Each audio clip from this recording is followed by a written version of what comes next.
Hey, welcome back to Historic Headstones in Norfolk. We are here in Forest Lawn Cemetery. It's a beautiful day out, so we are taking advantage of it. We are going to be talking about George Hay today. He is a very, very important man. He created the Grand Ole Opry. That credit goes to him. He was also a famous radio announcer as well. So let's get into who he is.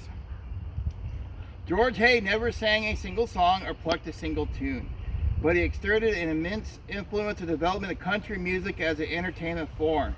Hay was the founder of the Grand Ole Opry, the informal showcase of country and western talent that has become the industry's signature program.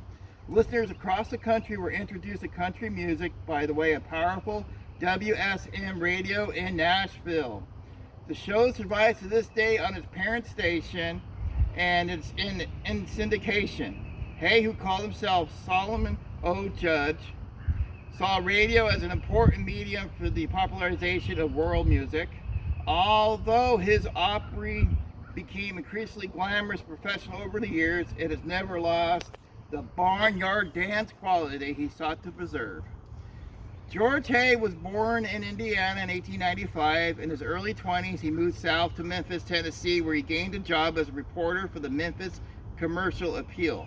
When the newspaper branched out into commercial radio, he switched formats, serving as an editor and an announcer. By June 1924, he was being heard over the air on WLS in Chicago, a station that reached listeners throughout the South and Midwest. WLS hired Hay to serve as master of ceremonies for the show of hillbilly music, modeled on the old-fashioned barn dances so popular in all America's rural regions.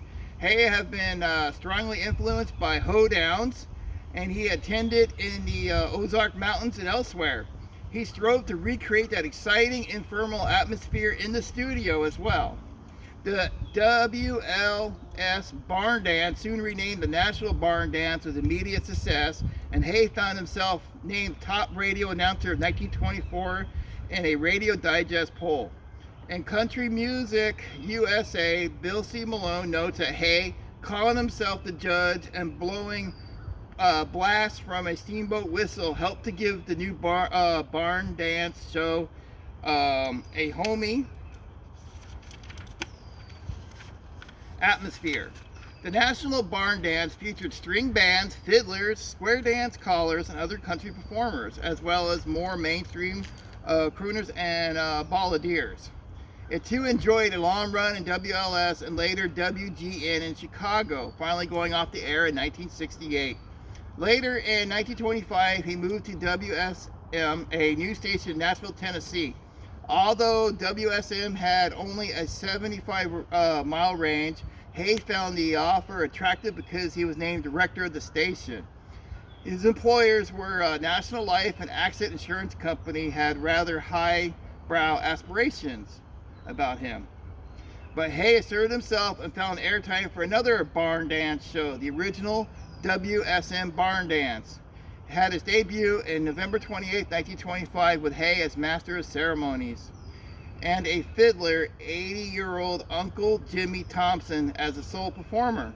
Within weeks, the station was deluged with local bands who wanted airtime, and Hay actually did that for them, sometimes giving them down-home names such as the Possum Hunters, the Clodhoppers, and the Fruit Jar Drinkers. Much of WSN's programming came from the NBC affiliate in New York City. Therefore, Hay found his show following a long stretch of classical music and grand opera.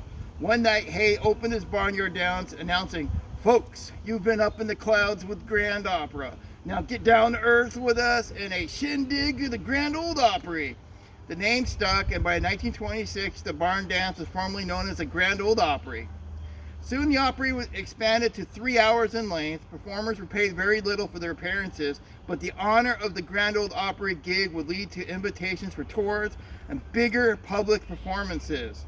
Hay never found himself at a loss for talent. In 1932, WSM expanded to 5,000 watts, bringing the station to a listening area that included all of eastern United States, the Midwest, and parts of Canada.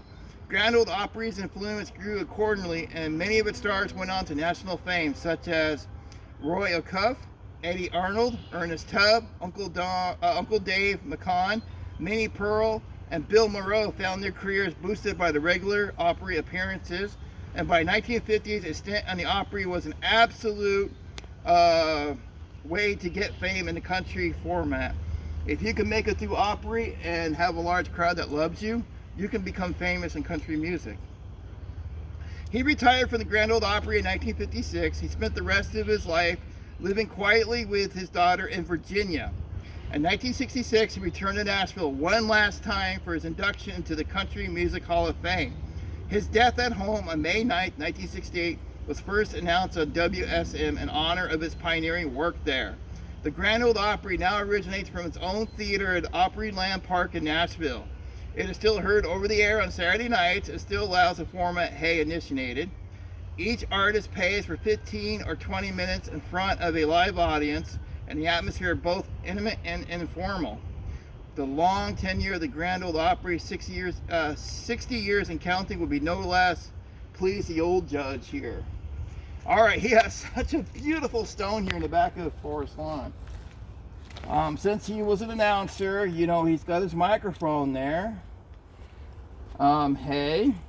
And the stone says, Country Music Hall of Fame, erected 1966, George D. Hay. Solomon Old Judge, a Memphis newspaper man, turned radio announcer, George D. Hay carried his love of country music to the radio. First in Chicago, then in Nashville.